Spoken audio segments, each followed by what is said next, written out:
Shashi Tharoor's Cold War with the Congress has gone nuclear. And I use that word with responsibility, and you will see why. By openly endorsing a piece of political analysis by someone that politely demolishes the Congress party, its pretenses, its choices under Rahul Gandhi, the Gandhi family's disconnect from political reality, and the delusion of a family-led enterprise imagining itself as the messiah of the poor. That's what Tharoor has endorsed, and he has therefore, in my view, crossed a line. Analysis like this would be treated as enemy action by the Congress party. And mind you, this is analysis that's been posted by an anonymous user on social media. Shashi Tharoor has picked it up and amplified it. And yet, he hasn't just shared it on his social media, but praised it as thoughtful and fair, literally with those words. Just take a look at the tweet we've put on our screen. Now, compared to this, Dr. Tharoor's previous provocations this season, like applauding Modi's speech, skipping Congress meetings, attending the President Putin dinner where his own leadership was pointedly snubbed, or congratulating the BJP for its Thiruvananthapuram local body election win, all look tame compared to this. If there was any doubt about whether Tharoor was firing shots at his party, let that doubt end today. This is not muscle flexing anymore, my friends. This is offensive action. The Congress has responded so far with restraint, careful not to turn Tharoor into a martyr or give him the opportunity to be indignant or play on principles. But Tharoor is clearly increasing the caliber of his fire. With the Kerala election in sight, it's early next year. The real question is, what does Shashi Tharoor actually want? Is he firing in the dark, or does he have a clear target in mind this time? Let's go straight to our debate without any further delay, because Shashi Tharoor is a man who can scarcely be ignored. He's a popular and celebrated figure on the political battlefield. He is a person who has been isolated in many ways within the Congress party, and even supporters of the Congress party wonder why someone with the appeal of Shashi Tharoor has been sidelined, marooned, isolated, and left in the cold.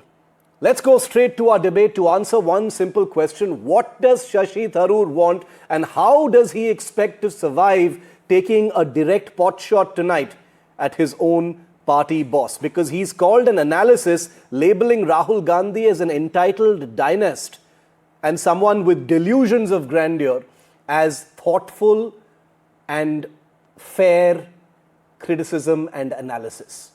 Okay, let's go straight to our guests tonight. Tuhin Sinha is national spokesperson of the BJP. Arun Sukumar is former advisor to Shashi Tharoor. He's an independent voice on this. We'll be joined in a moment by a member of the Congress party. Dr. Soya Joseph is State General Secretary of the Kerala Congress. And in a moment, we'll also have a member of the CPIM. Arun, I'd like to kick it off with you. Very simple, short question, no leading, meaning, nothing.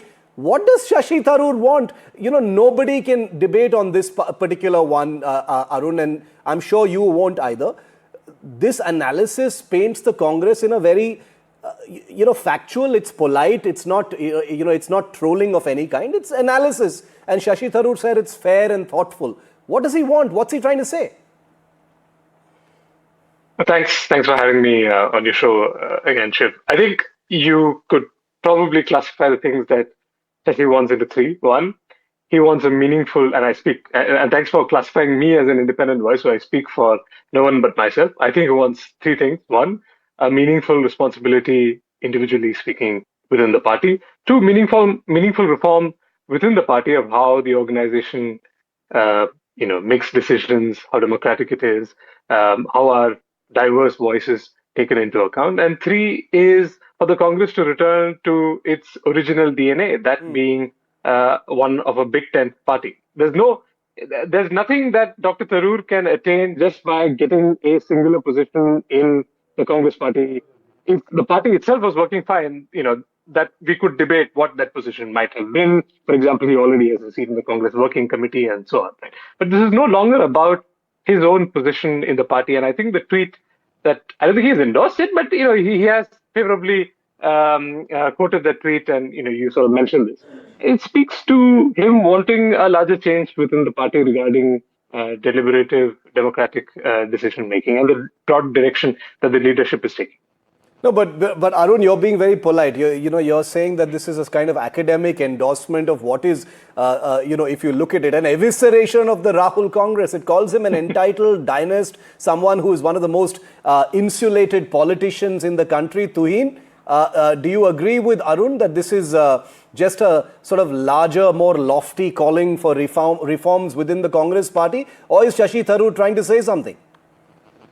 Well, good evening, Shiv. Good evening, everybody. Shashi Tharoor's alienation from the Congress party seems complete, and I think now that he has gathered the courage to post this tweet, this offensive tweet, he must go all out and not be stuck in a, unhappy situation.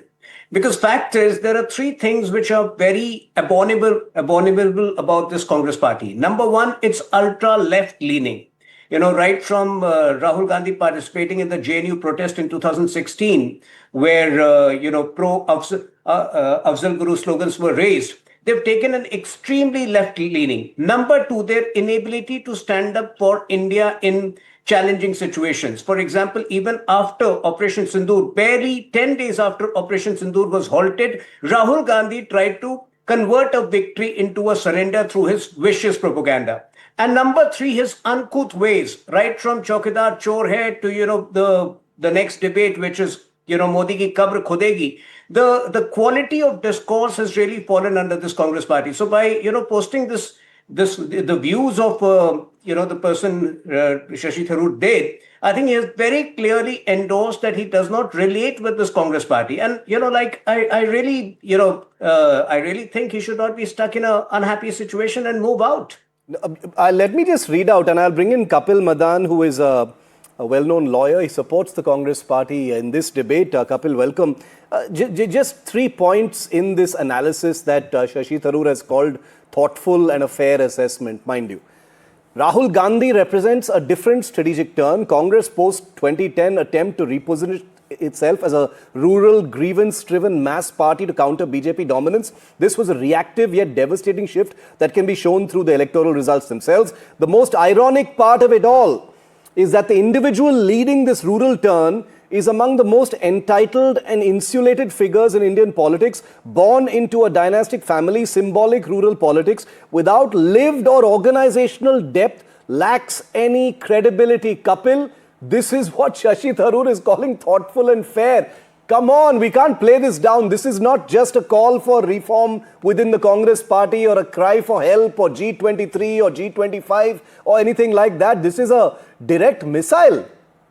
So, Shiv, let me just begin by saying, I think it's the same Congress party which gave, an opportunity and a platform to Mr. Tharoor and to Mr. Kharge also to contest for the, the biggest post in the party. And in fact, it is also a matter of fact that, Mr. Tharoor lost that election. But be that as it may, elections, sometimes you win, sometimes you lose. But the larger point I'm trying to make here is that internal debates in any system, in any institution is not a sign of weakness, it's a sign of strength, where, the Congress gives you a platform to openly, question and to also have a divergent view that, every human being is entitled to have.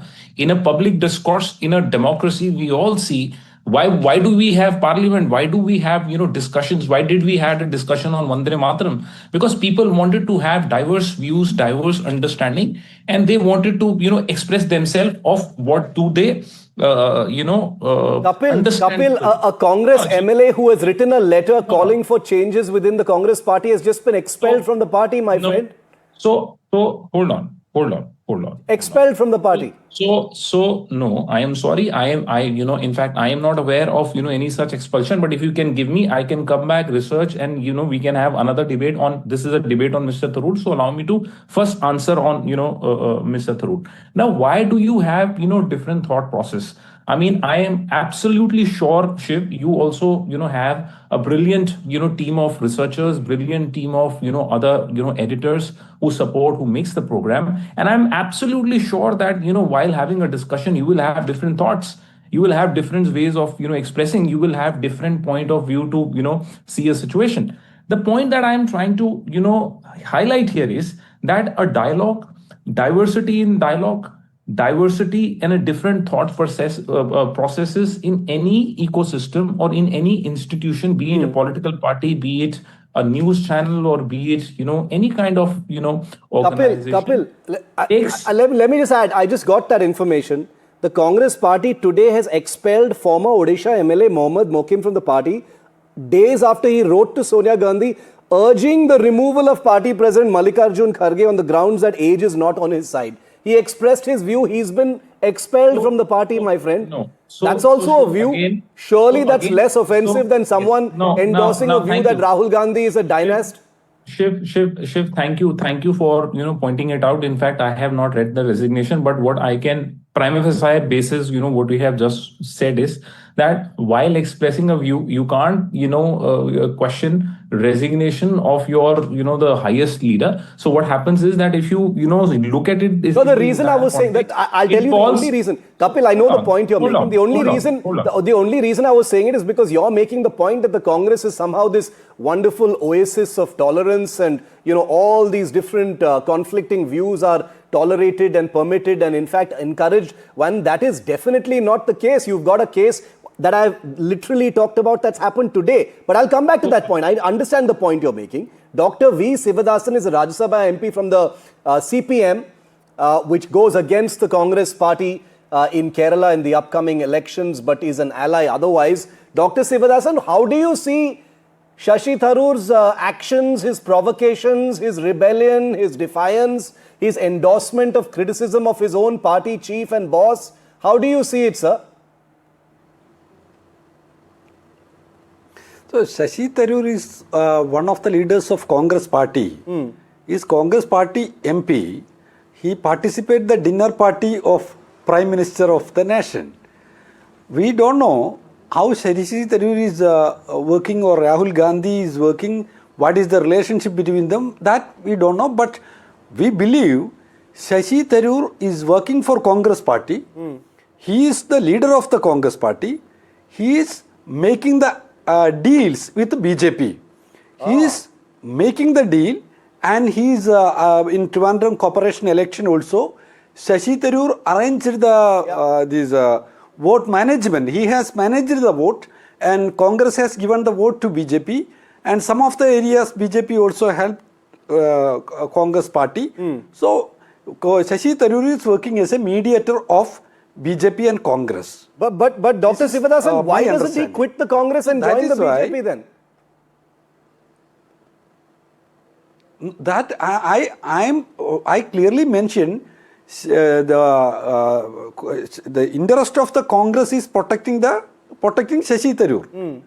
Not Shashi Tharoor is not against Congress. That I believe, because he is working lot of things for the Congress. That is why he is participating the dinner and participating the discussion with the BJP leaders, and he is arranging the facilities for the Congress. That is my understanding. That is why in Kerala also Shashi Tharoor is intervening, and he is arranging the vote and other things from BJP for Congress. So very brilliant manner Shashi Tharoor is working for Congress. So the relationship between Congress and BJP is managed by Shashi Tharoor. Okay, I am a little confused. That is why I think they are. Dr. Sivadasan, I am a little confused by what you are saying. But let me quote what Shashi Tharoor said after the local body elections a couple of days ago. He said, one of the things he said, apart from praising the UDF's incredible performance in those polls, he says, I also want to acknowledge the historic performance of the BJP in Thiruvananthapuram and offer humble congratulations on their significant victory in the city corporation, a strong showing that marks a notable shift in the capital's political landscape. I campaigned for a change from 45 years of LDF misrule, but the voters have ultimately rewarded another party that also sought a clear change in governance. Dr. Sivadasan, this is Dr. Tharoor praising or congratulating the BJP that has unseated you from the Thiruvananthapuram corporation, sir. See, I already clearly mentioned Shashi Tharoor making a bridge between Congress and BJP. he is protecting the Congress interest and making the intervention in BJP, inside the BJP. That is why he is participating in the dinner party of Prime Minister, and he is protecting the Congress party's interest. I think you are getting the point. I understand the Shashi Tharoor, I understand the point, but there's a working Kerala, as a bridge of Congress and BJP. There is a Kerala election coming, and it is very clear, Arun, if I could bring you in on this, that people have been speculating and conjecturing as to what Shashi Tharoor really wants. This is clearly a man who believes his space has shrunk. He was quoted a few months ago as saying, I have other options, and he meant non-political options, not the BJP. This whole, BJP carrot that hangs above his head is speculated about endlessly. But the question is really about what does he want? Does he want to be the chief ministerial face of the Congress party in the Kerala election? Is it something else? Can you, as someone who has worked with him, can you help us understand what's on his mind? Yeah, I think, so to answer the question directly, right, would he like to be a chief ministerial candidate in the Kerala election? I'm sure he does. I mean, if you are a politician with the profile of Dr. Tharoor, then how, why would you not take the opportunity to, to be considered as the chief ministerial candidate of the state in which you've contested successfully for so long? So that's one. But in relation to the tweet that you just, that we are talking about, that's really the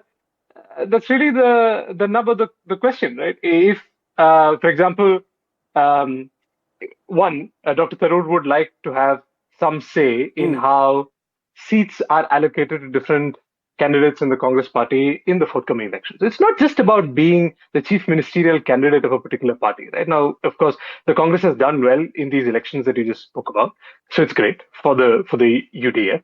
But it's also about him as a high-profile politician who clearly has mass support, having some say in how the distribution of seats are allocated, and so on and so forth. So it's not just about a singular position. And the larger themes that he has drawn our attention to via this tweet, which has many points, including, as you said, calling people names and so on, speak to a larger malaise in the party that he's just shining a light on. That's a great point. It may not be about wanting to be the chief ministerial face. It may just be about wanting a bigger say in things. But, I'm afraid, Arun, the fact is that all of these actions by Shashi Tharoor, and you know this very well, have done nothing but, rub the Congress the wrong way. They've got no space or, there are no nuances when it comes to this kind of thing. Kapil, the Congress party is not happy at all. We've had Pawan Khera say, practically call him a traitor, not using those words, but during the Putin thing saying that these people must also have, a moral conscience and wake up to it. So the view of Tharoor within the Congress party among those who call the shots, which is the Rahul faction of the Congress party, if I can say that, they don't like Tharoor at all, Kapil.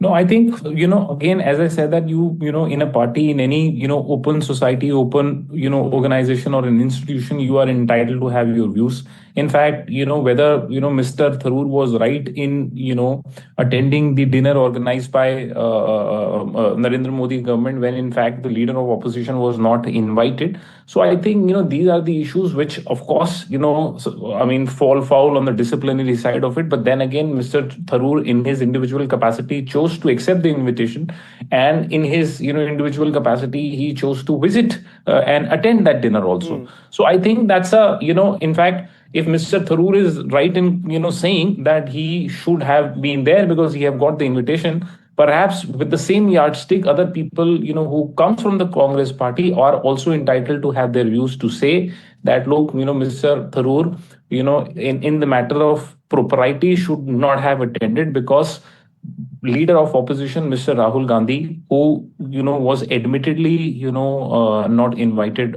in that function. So I think everyone is entitled to have their own views. Everyone is entitled. Kapil, this everyone is entitled to have their views has become a kind of convenient cover for what would just a few months ago be treated as gross indiscipline. I think we can all, bravely call that out, because the fact of the matter is the actions being taken deliberately by Shashi Tharoor, nobody has any illusions about what they really mean. These are not the actions of someone who wishes to be heard. That is the enigma in all of this. Tuhin, the BJP hovering around the enigmatic figure of Shashi Tharoor has been a drawing room conversation for a long time. What's going on? Are you in touch with it? As Dr. Sivadasan says, that Shashi Tharoor is sort of kowtowing with the BJP as well, but he's preserving his footprint in the Congress party. No, like I said, Shiv, it's for Shashi Tharoor to take a final decision. Clearly he does not relate with this Congress, which has started behaving. No, but is the BJP interested in taking someone like Shashi Tharoor? Should he want to make that jump? Even before we come to the stage of deciding that, Shashi Tharoor needs to take a final decision. You can't, have your feet in both places. So we can understand he does not relate with this present Congress. We can understand he has a more nationalist view, which is what we really like about him, because post Operation Sindoor, he was one of the few, Congress leaders who really stood up for the country. When he went to meet Putin, obviously he was discharging his responsibility as the head of the, committee which looks after foreign affairs in parliament. So he realizes his nationalist responsibilities, which most Congress leaders, present-day Congress leaders don't, which is something we like about him, which is something we admire about him. But he needs to take a final call instead of, being entangled somewhere in between. And once he takes a final call, obviously we would be interested in considering that. Okay, very interesting words, Dr. Sivadasan. You are the Congress's rival in Kerala, but do you think someone like a Shashi Tharoor has earned the right to be the chief ministerial candidate or chief ministerial face of the UDF in the next assembly election? Because he has made no secret that that's what he desires. Arun also says, what is wrong in wanting something like that? What do you think, sir? In Kerala, this next election, this left hand have our own. We have our own chief ministerial candidate there. So Congress has no space there. Then how can they put the chief minister, Congress and BJP? So that the chief ministerial candidate that we will put in the field. This for opposition leadership, I don't know Shashi Tharoor is suitable or V.D. Sadishan or who is suitable for in Kerala election. So, but whatever it is, now I believe this Shashi Tharoor, now he is working for Congress party and making the deal with Congress and BJP. If he is making any stand against Congress party, then if his stand is against the Congress party, then Congress to take the action against him. But why don't they are silent? Why don't they are not ready to take any action against Shashi Tharoor? Shashi Tharoor participate the dinner party and Shashi Tharoor continuously praising Prime Minister and the policy of BJP, and he is participating lot of programs that related to these. What is the view in Kerala? Dr. Sivadasan, what is the view in Kerala politics of Shashi Tharoor? Does he deserve to be thrown out of the Congress party for his actions? That I don't know. If Shashi Tharoor is protecting the Congress interest, then how they will expel Shashi Tharoor? That is why I am clearly mentioning Shashi Tharoor is making the bridge between Congress and BJP. Congress leadership in Kerala, they need the help of Shashi Tharoor for they need to settle lot of things. One thing is the purchasing the vote. Where Congress party is weak in Kerala, there Shashi Tharoor is intervening and they are purchasing the vote of BJP for Congress. Oh, I understand. I understand what you're saying. He is the tool of Congress now. No, because in the last assembly election Yes, I am telling Shashi Tharoor is a tool of Congress party for making the electoral arrangement and adjustment for Congress party. Okay, I understand what you're saying in the elections that have just happened and the elections that are coming up as well. I want to show our viewers some data that's related to what we're talking about right now, about the recent local body elections. People have differing views of how significant or how big these gains are for the NDA and the BJP. But just take a look at how the BJP has done. This is the Thiruvananthapuram corporation, which was held for the last 45 years by the left front. The BJP has won it. The Saffron Show in the LDF den, the BJP-led NDA scooped 50 of 101 seats. That's up about 16 seats in that corporation, even though it was only one of 6 corporations that the BJP-led NDA managed to win. The Prime Minister called the results a watershed moment in Kerala politics, even though critics say it was no big deal. A BJP mayor, a first for Thiruvananthapuram, is no small feat. Now, the BJP has won, and Tharoor was very gracious in his congratulations to the BJP, which has become something that has raised eyebrows within the Congress party, because the BJP and the Congress are enemies, not just political rivals. The BJP performs in Tharoor's Lok Sabha seat. The corporation is in Thiruvananthapuram, and Tharoor has won from Thiruvananthapuram as a Congress MP 4 times, and yet Tharoor congratulates the BJP on the Kerala performance. Is that just an act of grace, an act of generosity of a mature and modest politician, or is there some political signaling going on? Tharoor calls the BJP's win a shift in the political landscape. And this is a man who knows words better than most people you can think of. So when he says shift in the political landscape, Tharoor is not just speaking extempore. He says, I campaigned for change and voters rewarded the BJP. So these words are important. Arun, I want to bring you back in on that. Is there something going on between Shashi Tharoor and the BJP? Straight question. He's seen as friendly to the BJP. He's seen as someone who is, applauds the Prime Minister's speeches, makes interventions that make the Congress uncomfortable in a hyper-polarized, political atmosphere. What's going on between Shashi Tharoor and the BJP in your view? Short answer to your question, at least in the national space, I think the PM, honestly, obviously I can't speak for any of the parties involved, but I think the Prime Minister's office in particular is hoping to have Dr. Tharoor speak on matters relating to foreign policy, because clearly there's an alignment on many issues between what the government thinks and does in the national interest and what Tharoor believes any government should be doing. So I think there is and I don't think there is a concerted effort to see if one party is aligned. I personally don't believe that there is a concerted effort to see if both are on the same page or any kind of reaching out that's happening on the channels, but I don't know. But the point that and you raised this interesting point about Trivandrum and the elections there, and Dr. Tharoor's tweet in light of the undeniably historic win of the BJP. And I campaigned for Dr. Tharoor in 2019 for the 2019 elections in Trivandrum, where I'm from. And the results are significant because the pockets of